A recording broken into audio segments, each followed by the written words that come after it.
Today our topic is how to say either better in Chinese language.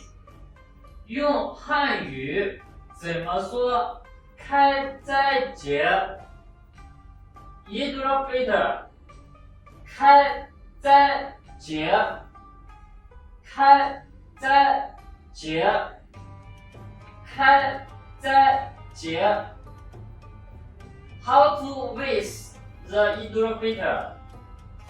You can say Happy either better.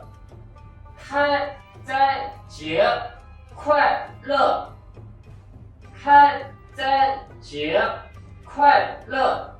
Thank you. Okay, I love this.